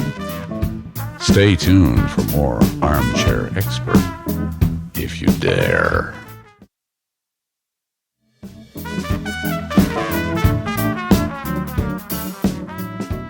There's one spell of your journey that interests me the most, Uh-oh. which is between Rent and Wicked. I have to imagine that you learned a lot about yourself in that period because you're in Rent, you're a standout, you win a Tony. No, I got nominated. Oh, I'm sorry. The show won, and we were everywhere. And what And year you're- was it? Sorry, just so I have a timeline. of it. 1996. it Okay. started. And then Wicked wasn't until 2003. Okay. Yeah. You'd be right to think, well, I'm going to be in minimally another 3 hit shows between now and whenever, or the lead of many movies. Well, what would happen back then, things have changed now when people have a hit Broadway show, they get a big agent, they're right into TV and film, and they all do really great. And I was stuck on getting a record deal. That was my dream. And I also thought back then, which I think is different these days, I would lose credibility if I was on TV, even though I think that the lines are all blurred these days with social media and Glee and Hamilton. All these things have sort of made musical theater a little cooler. Yeah. So I wanted to be perceived as credible. And I got this record deal. I was so excited. I spent a year and a half of my life making it, going out promoting it. I sold about 37 CDs. And then I got dropped from the record label.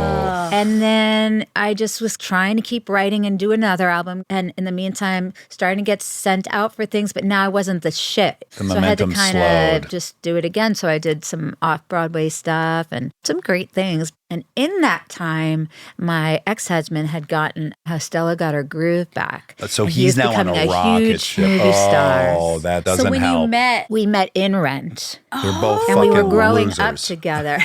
Nobodies. oh Pedestrians. my God, I didn't know that. Yeah. And then all that exciting stuff was happening for him, and it was hard for me. Yeah. I remember dating a gal who was on fire while I was in my lowest slump. I had 3 movies fail in a row, and she's like apex earning of her career. And it's hard to be faced with someone who's turning down so much stuff you die to have. Yes. Like it's really hard to stay ahead of your own emotions in that sitch. Also, there was a whole race side to it because we were in the theater with everybody, all kinds of people, personalities, people with different sexual orientations. And then when he was now having a different profile, Well, was he expected there to was a have been sense with a of I was ashamed, or I don't know, maybe he felt ashamed in some way of having the white girlfriend. There's a lot of slash pressure on white. black A men. lot of black journalists would give him a really hard time. And it was something we weren't aware of, and then I became very aware of. And then I just felt like an ugly white Jewish girl. yeah, On his yeah.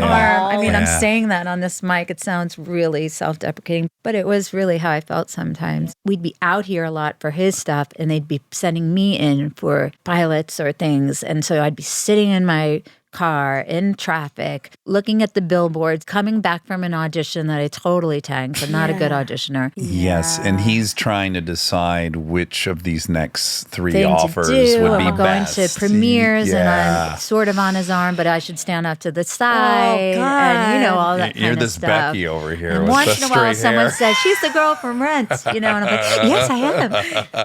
Ultimately, now I'm so grateful for that because I do think I have a perspective about all this. Not to take it for granted. Yeah, it's not like everything just was working and then it continued to work. Now, the downside is I have a lot of fears that I probably shouldn't That have. the other shoe's going to drop all the time. Always. I Yeah. can see the That's light of the divorce train. parents too, though. Yeah. I think. In my case, my mom hates when I talk about this publicly, but I just didn't see it coming. He's typing for her and supportive. Exactly. Yeah. Well, they did love each other very Yeah. much, but they didn't fight in front of us a lot. So it wasn't a lot of tumults like that. So it took us by surprise. So I think a little other shoe to drop happens there too. It's really funny you bring this up because I just had like a 2-month spell of it. I just am exiting it. But it's out of nowhere. It's not rooted in anything that's really happening. And I just decide everything good is now coming to an end. You I know. had a lot of good luck and you should be happy about that. But let's get That's real. it. Of course, this is all going to disintegrate. Still. I have some good drugs that I take. I mean, head meds, not drugs. Well, I would imagine that having felt it, optimism, then probably deep pessimism. And then on the second round, I do think it informs you a little differently, doesn't I it? enjoy the silliest things. Well, Kristen could speak to this because she was really young when she was successful, and she's kept a good sense of herself and treats people really well. But there's a lot of people that just don't get it when it happens for them young. They just don't understand. They think they do too. It's not their fault. They haven't had the other can't. experience. Yeah. And if they have all yes people, then they're screwed. I do think it gives me a gratitude for when it works. I don't naturally believe this is coming to me the way some people do. No, I believed in myself, but more when I was younger. Now, the older I'm getting and the more successful I've been, unfortunately, I'm more in my head, more about the neuroses Really? you were saying. Yeah. Well, because you have further to fall. Yeah. My anxiety's gotten worse. Most succinct way I think of it is like, well, now you have something to lose. Before you had nothing to lose, you were trying to create. Yes. So if you fell backwards, I'm already at the bottom. But then once you have it and you're grateful for it, I think this other new thing kicks in where it's like, well, now I don't want to lose this. So I don't want to error. I don't and want to there's more misstep. people watching. Yeah. Especially with social media, too. I feel like that saboteur voice feels more comfortable coming out, especially when I'm performing. I'm enjoying performing less because I have to work harder at getting that little voice out of the way. And it makes me sad because I think when I was younger, even at those weddings and bar mitzvahs, it's like, I'm going to be out of here. Any minute, someone's going to see me. And I just felt a sense of I was going to do something. This is one of the things I wanted to talk to you about because I actually got to witness this a lot. So the movie, the unnamed movie comes out. And of course, it's the biggest thing in the world. Do you remember when we saw an early version of it? People were turning to each other and they knew. I didn't know until Let It Go. Let It Go happens. It ends and I go, that was a fucking fight scene in a kung fu movie. The power of it and the full throttleness of it felt like an action set piece. And I was like, that's so blown nice. away. Like there's anything unique about that. Everyone felt that way. I didn't feel that way. You didn't Not that I sense- wasn't proud. I was proud, but I also don't like get chills from my own voice. Sure. You know, I'm not affected. I Yeah. only hear stuff. You know, it doesn't. That makes sense. You're probably the only person in the world who can't enjoy that song. Yeah, it's true. Truly. But you guys would have to go sing all the time after that. It was such a big event and they would send you places to sing. And this was my so stressful. analogy, I would say, to Kristen. It felt to me like people really underestimated what it takes to sing that song. I compared it to when you're watching the X Games and the guy does a double backflip on his motorcycle. He did it in the X Games, and 2 months leading up to that, he did it over and over again into a foam pit, and he made it happen on that day. You can't say to him 3 months later, go do a double backflip on that Thank you thing. for noticing. You can't just fucking It's like the do it. marathon. You have to train. Some people have it. They can wake up and they can do it. I think they're probably younger at that point, but I have to start like a month before, sing month 20 before, minutes, sing yeah. a half hour. You know, my own concert, which is 2 hours of just me, but I can stall, I can tell stories. The blood gets in the chords and it makes it come up high. So it's nice sometimes to just tell a story and let your chords kind of relax. It depends on how often back to back to back to back you're singing. I would say it's identical as well to like the perfect floor routine for a gymnast in the Exactly. Olympics. They're not going to be able to do that floor routine every time you ask them to, if ever again. Yes. I do think it was that huge of an achievement on the day you did it, however many takes it took. I put the key higher, like an idiot. Yeah, you fucked because yourself. I You- came back in and I said, I think I should do it a little higher, not because I want to show up, because I think I sound a little younger in the upper key. So, Oh, but I will boy. say the professional thing to do is when I go to concerts is I have 2 different charts because it's 2 different keys. So that if there's a day where I've been up with Walker in the middle of the night or sick or I'm not feeling well, I look at my guy and I say, take the lower key tonight. And Yeah. nobody Yeah. knows the difference. No, exactly. Right. Only you. But I just remember being very sympathetic to you throughout that entire process because they kept just sending you all over the planet to sing that song. Did you do it at the when Academy they're one-offs, Awards? yes. And when they're one-offs, the thing about being in a Broadway show and theater or doing your own concerts, you start to get used to the sound around your band, what's going on in your ears. You got your sound guy there. He knows what you like in your microphone, the mix of what you hear, the drums, the strings, everything starts to get dialed in. When you're just on a TV show, by the way, at 7, 6 in the morning for some of those morning shows, you're in a new environment and all of a sudden, no matter what, you do a sound check early, it's just not the same. So Yeah. it's really Yeah. hard to get adjusted and to feel comfortable. And then there were a couple times where I've just botched that note. You know, there was New Year's Eve. I'm telling everyone now, they go back and YouTube it. It was New Year's Eve. I was asked to sing in the middle of Times Square. Oh, boy. It's It's cold freezing as on fuck, us. yeah. And I warmed up nearby in some restaurant, some divey bathroom, so I could be nearby, so I didn't have to walk too far in the cold. I had all those hand warmers and things stuck to like my Yes. boobs and Oh, my God. everywhere. I wore a couple layers, and I also said, "I'm going to do it in the original key. I've got this." And then I got to the end. My voice had just gotten so closed down, and I just sounded so raspy up there. And then all these people wrote such mean things about me. Oh, they did. Yeah, why did I read them? I don't know. Oh, boy. Come on, guys. How many times does someone have to do it before you go just give them a pass? I know. I'm kind of glad to hear this because that's what I was sensing. And I thought, like, I already know how much anxiety she has, Kristen, over going. And she'll be the first to say it. She doesn't have to get herself in a position. You have to. So whatever the normal anxiety is, then add on to it. You're doing a high wire act. You're doing the triple fucking Lindy every time you do Yeah. it. That song, you must have so much gratitude for, and you must fucking hate it. Do you have nightmares about that song? Well, I always have weird nightmares. I have a recurring wicked nightmare.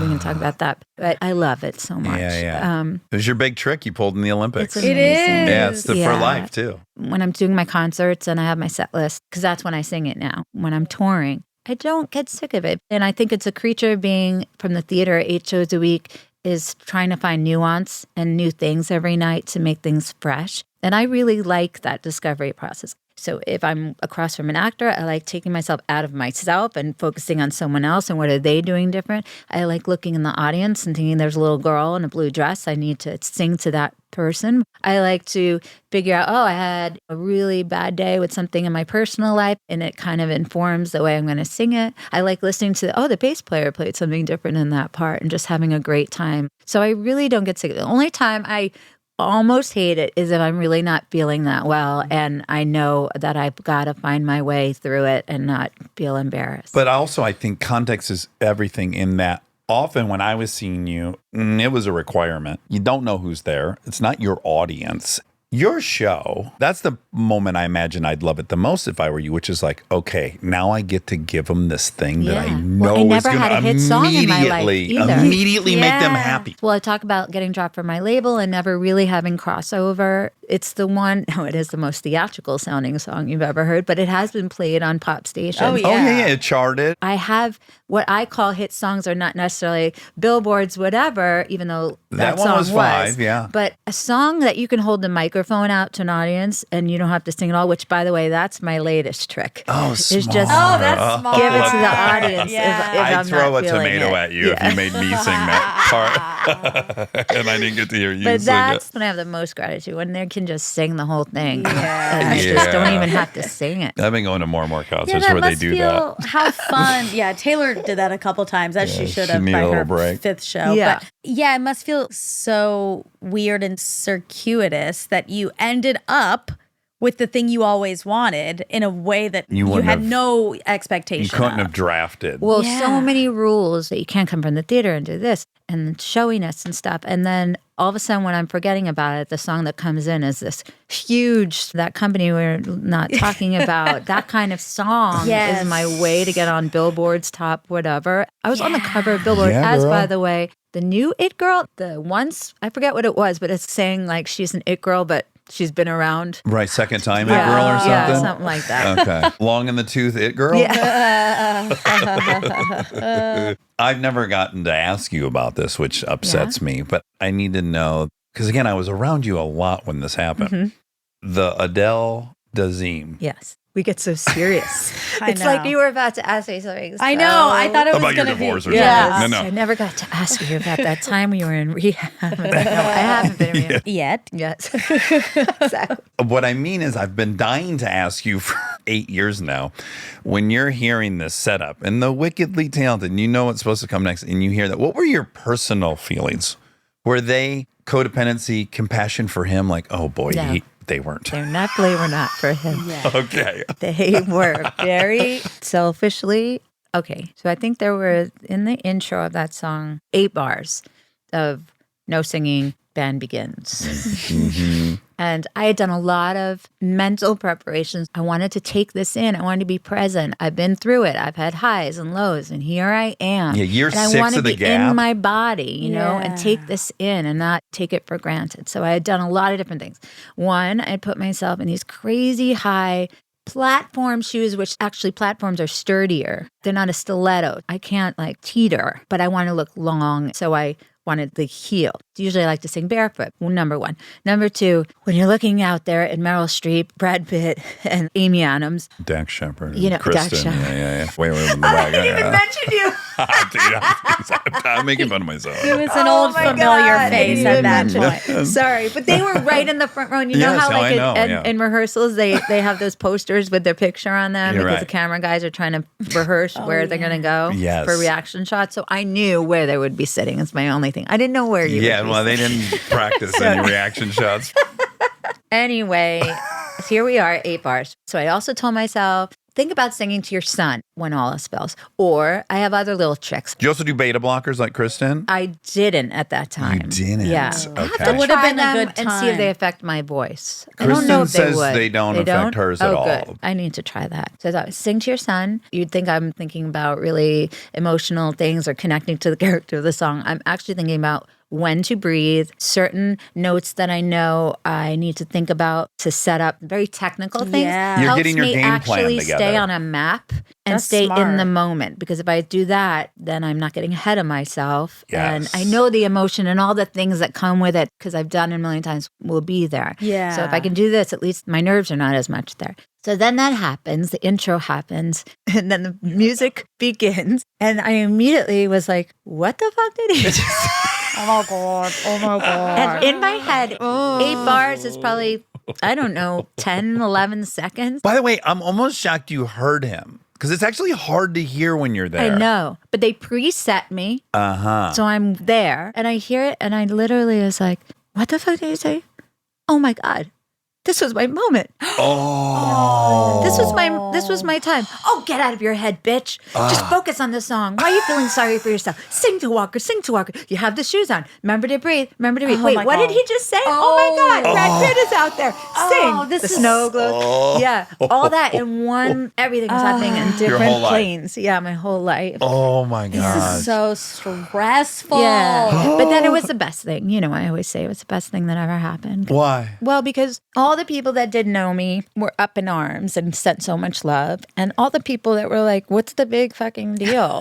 Who is this girl? Why are they making... Then made more people get to know me. Yeah, that's So- true. That's a positive takeaway. Yeah. I'm watching that and I'm Travolta in that moment. I'm dyslexic. I hate reading off a teleprompter. Is he dyslexic? I have no clue. But okay. me. I feel bad of him. Me. I am. Oh. It's very easy for me to imagine being him in that moment. Oh my God, in front of everybody at the Academy Awards. I hate reading those damn I just teleprompters. and completely everything. botched this. How embarrassing think he and had any idea. disrespectful. He had no idea. But the delivery was so comedic because, yeah, he had so much rhythm going into it. Yes. The wicked, like he was Yes, really ready to do it.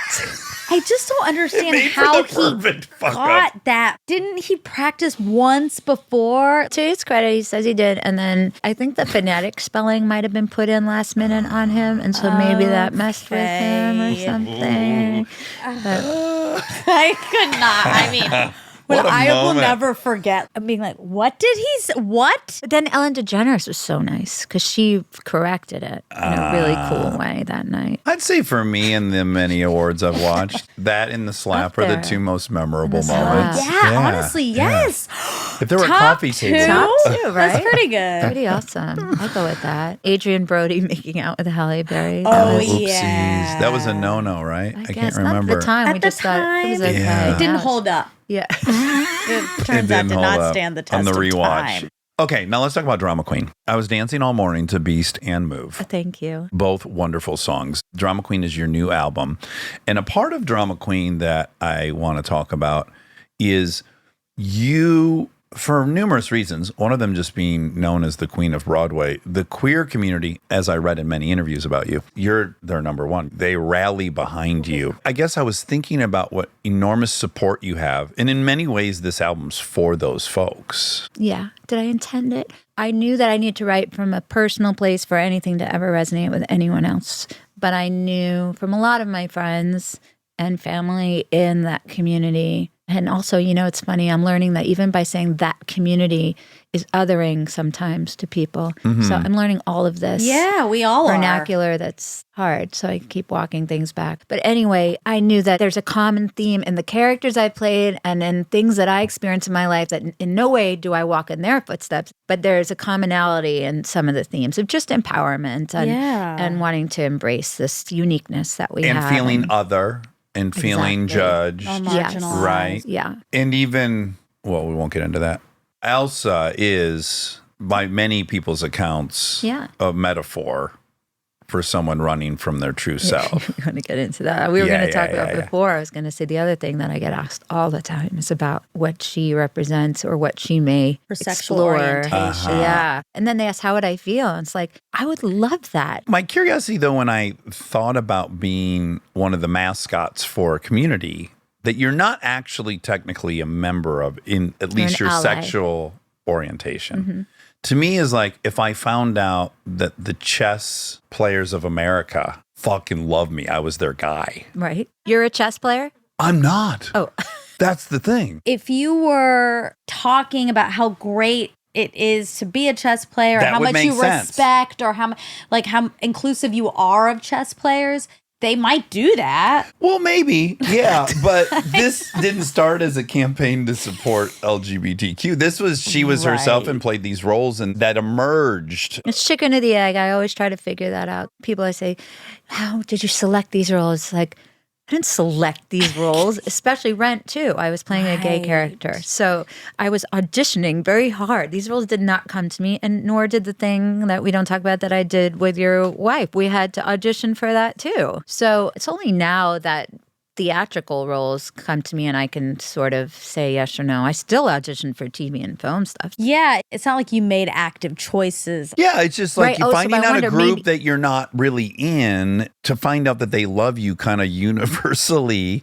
To me, I would just be kind of tickled by that. Bad analogy? No, not a bad It analogy. feels wrong. It feels Monica's more... got a grimace on her face. She's a little It's not a nervous about grimace. this. I'm just thinking it There's more through. connecting threads. If anyone can relate to any of your characters and people can feel seen, Well, that's all wonderful for sure. But you actually go and you've done lots of concerts at Pride parades and Yes, stuff. I've been doing that with this album especially. So now imagine me going to like the chess players conference. But I go so I can say thank you, honestly, because I feel like they have informed me all these years with how to play some of these roles. Their willingness to lead their lives with such purity and authenticity and courage, honestly, especially in this time that we're living in now.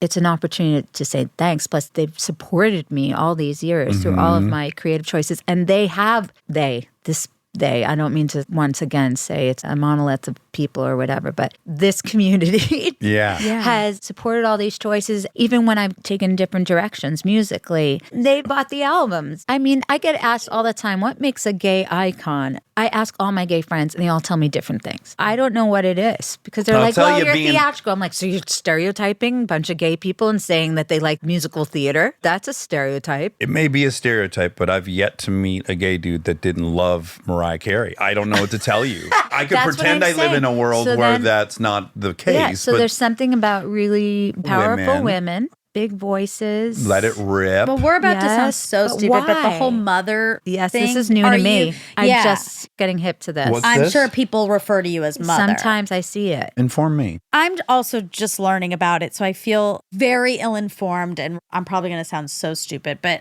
yeah, in the LGBTQ community, a lot of women are deemed mother.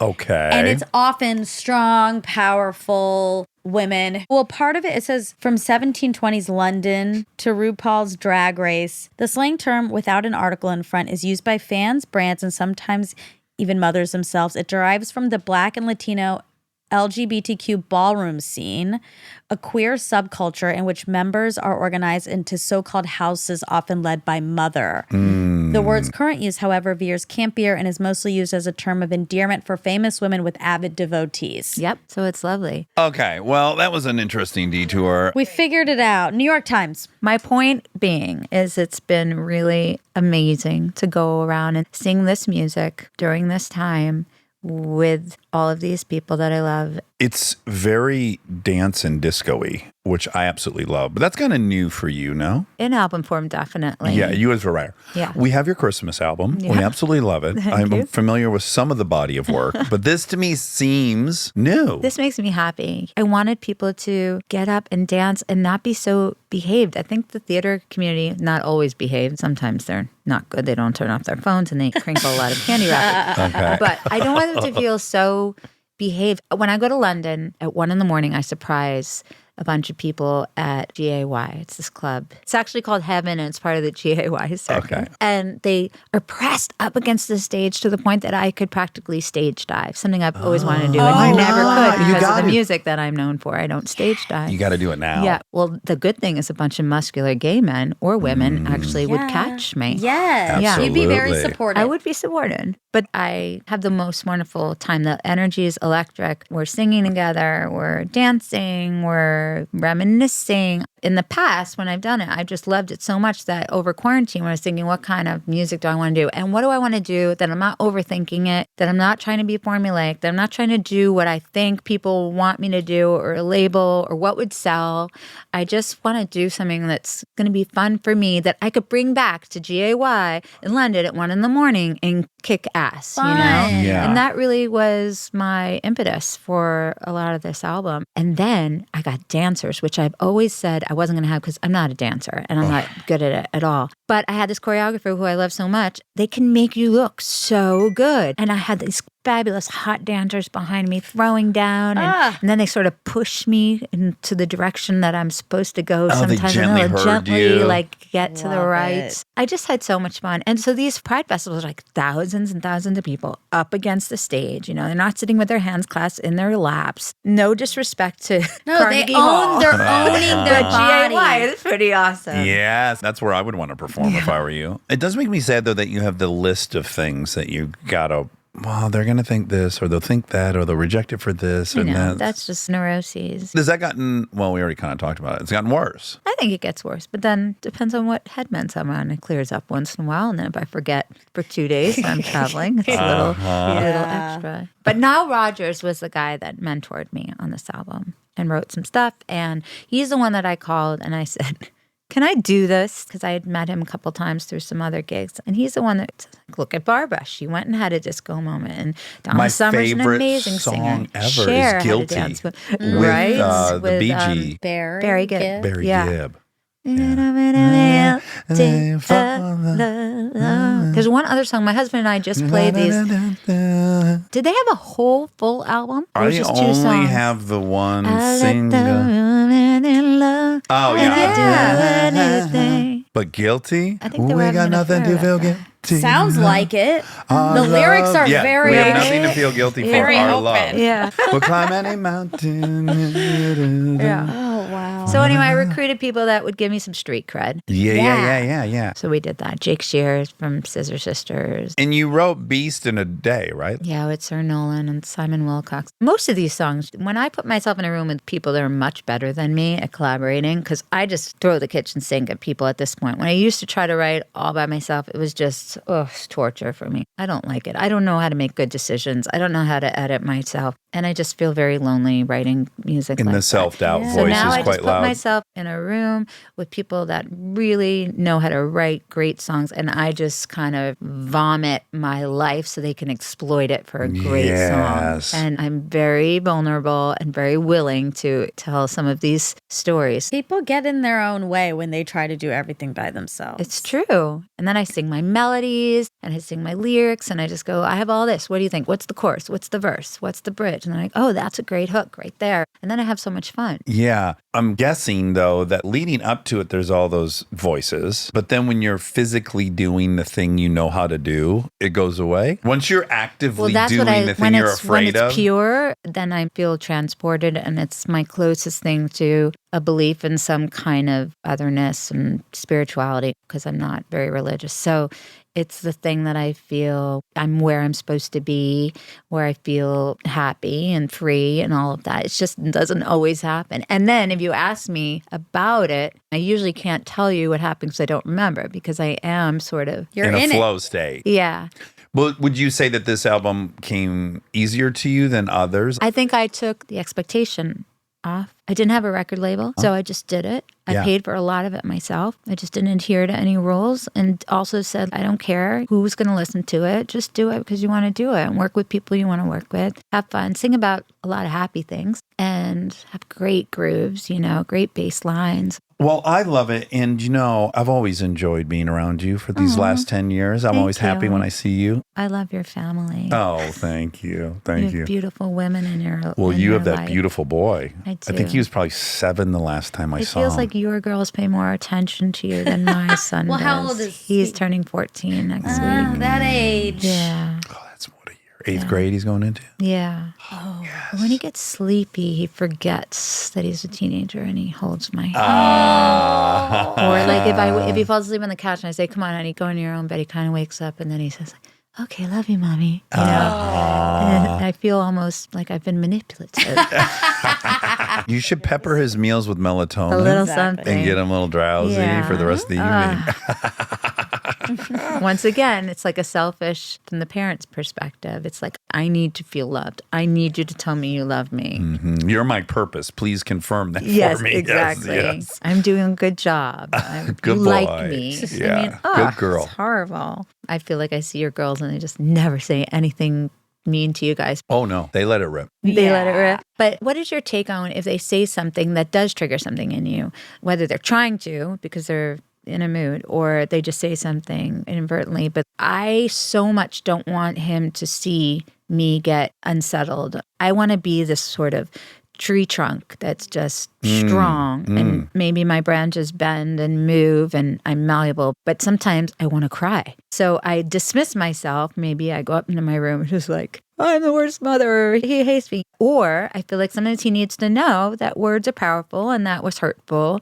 And so I'm sort of always kind of wrestling Trying to with balance this. that. I think they say a lot of stuff that's just bullshit. They're trying to get an effect out of you or a reaction. And there are other times where they are unaware of how hurtful they're being. And I think in those moments, it's your obligation to educate them on that. Not to shame them, but just like, well, this had this Yeah. effect on me. I'm inoculated from it through arrogance, which is, and I'm being sincere. There's only a single thing I thought I've done great on planet Earth, and it's be a dad. So like when they tell me I'm a shitty dad and I don't ever want to see you, I just don't buy it. I can show you what a shitty dad's like. I'm not that. I don't have a fear of being a shitty dad, so it never really bothers me. And then sometimes I'm like, but I do need to let them know, like, this is very mean-spirited what you're saying. And I will sincerely say, hey, I don't deserve that. You know I don't deserve that. And I leave it at that. I'm out. And then they can think about whether I did or didn't deserve that. Right. I get worried that my tears in some way, that's why I don't want him to see me cry, but I want him to see women strong, but also having these No, emotions. But I think it's totally- manipulative in a way, because when he does see me cry, he doesn't feel so badly. And it's like, I don't want to use tears in order to evoke a certain response. I think we'd agree probably all things are much better talked about an hour after the whole thing happened. Regardless, Now right? You're talking about my husband. Yeah. That's Who's his a strategy. therapist, by the way. Oh, he is. You married your mother and not your father. Interesting. I thought he might have been a pajama salesman. No, in he the past. runs an inpatient treatment facility out in Malibu. Oh, he does? 2 houses, addiction and mental illness. Incredible. Yeah, he's amazing. So he's good at letting all the emotions Well, he's good dissipate at telling before. me to not press send. Uh-huh. I Pause like when that. agitated, we say in a Yeah.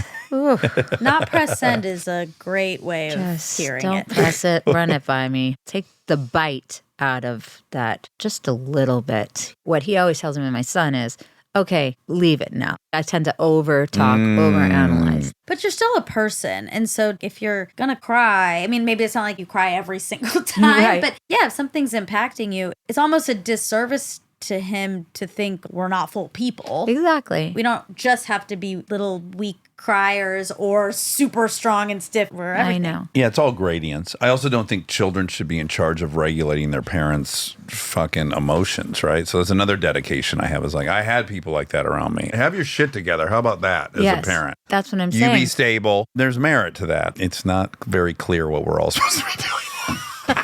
You know, It is a not lot clear. of trial and error. Every day there's a new thing. They're getting older. There's a new thing. Just when you think you have it Oh, yeah. together, then something doesn't affect them anymore. It does. All I Yeah. really care about, and I'm not great at it, is we've, for whatever reason, this whole group, we've been in a little spiral of watching these videos of Delta when she was like 2, because she was just impossibly cute and belligerent. Well, yeah, the and one I was just blockheaded. saying about Elsa and Anna. Yes, yes, yes.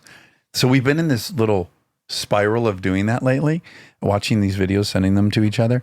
And all I really want to remember is all those moments were perfect. This one is too. I'm going to be watching a video of this in 12 years, and I'm going to want to come back to Yes. right now. So all I really want to do is recognize, like, right now is the spot to be. And it's great no matter what. And I'll always want to come back to this Yes, thing, and you know? being imperfectly perfect. Yes. is the thing. Did I say it in the order that I like? Perfectly imperfect. imperfect. It almost sounds like it could be a song from one of these. Perfectly imperfect. Yeah. I'm perfectly imperfect. That's There tough probably that it's is. I'm gonna have to work on that. Is Let the me lyrics, workshop it doesn't that. flow. Yeah, we're gonna have to break it up or something. Well, Idina, it was so nice to see you. It was such an Yeah, honor to be on this thanks for amazing coming. show. Oh, come I really on. appreciate And you have a having stack me. of children's books. Will you please just tell us really quick? My sister and I write these children's books together. The first one's called Loud Mouse, about a little mouse like me.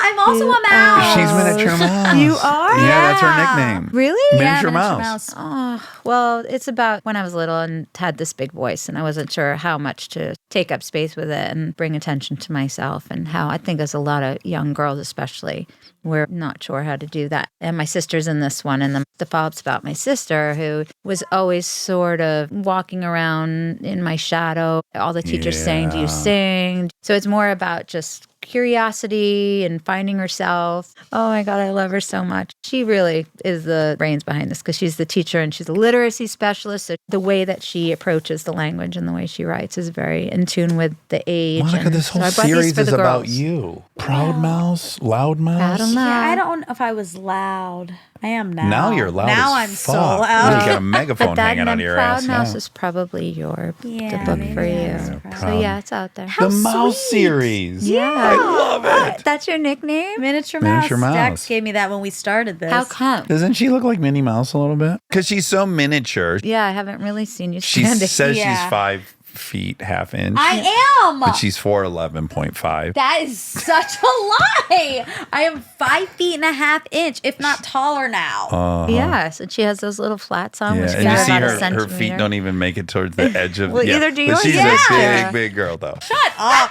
You're so patronizing. No, you're my favorite kind of recipe. A miniature person that's powerful as all fuck. Yes. That's my favorite. It's a good type. No, I was wearing a headband once, and you're like, you look like Minnie Mouse. Yeah. And then That's how it really came out. took off. Minnie Mouse was already taken, it turns out. Yeah. That's already an IP Exactly. that we're not allowed to Unfortunately. use. So Miniature Mouse became That's Oh, right. I We love shouldn't even that. be calling me that during the strike. Miniature Mouse. Oh, God. I think of Miniature Mouse as more of a Animal. Minnie Mouse makes me think of, well, there's Minnie Mouse. Yeah. yeah. And then there's Minnie Me. All right, True. Mini-Me. What else we got that's mini submarine sandwiches? Those are tasty. Anyways, Oh, boy. this We series is digress. for you. I brought these for the girls. Okay, that was very And nice I of you. brought 2 and 2 because I never know if they like to share or not. And there's not an answer for that. Some days they do, some days they Kristen don't. said it was okay to just sign their both names on one. Yes, that's probably very best. sweet. And then I think Miniature Mouse should get Yes. Proud Mouse or Copies. Loud Yeah, Mouse. It's her yes. birthday on Thursday. That's right. Happy birthday, my new friend. Thank you. I know this was so fun. Miniature Adore friend. you. Thank you for having me. Yeah. The themes of the day, which I'm a little embarrassed of, were neuroses, introverts, head These are great meds. things. This sounds like Head a meds. real We can relate to downer. all of those things. That's pretty much how they all are, though. They're not about victory laps and stand on stages with trophies. They're about 6 years of figuring out should you stay the course, and they're about losing people in your life. I mean, that's what And it's they're about. about falling into a pit and breaking your rib and having Yes. green on your face. But then looking like a gangster in a red Adidas tracksuit. Exactly, and drag. When life gives you a fall through a pit, I don't know. oh boy. Life isn't a bowl of pits. I'm a malaprop queen. What's that? Malaprops are when you say sayings wrong. Oh, So, I didn't like, know that's that. called. I always get them wrong. So I've never said this, but this is one. Like, life is a bowl of cherries. I would be like, life's a bowl of strawberries. You know, or Yes. don't put the horse before the ride. Or, Yes, you know, yes. Penny something saved is a is- penny is in a the quarter. bank. Yeah. Is 1/25th of your way to a Yeah, quarter. I always get them wrong all the time. Well, I adore you, and I will Love see you a all. bunch of you in the coming years. Yes, you will. All right.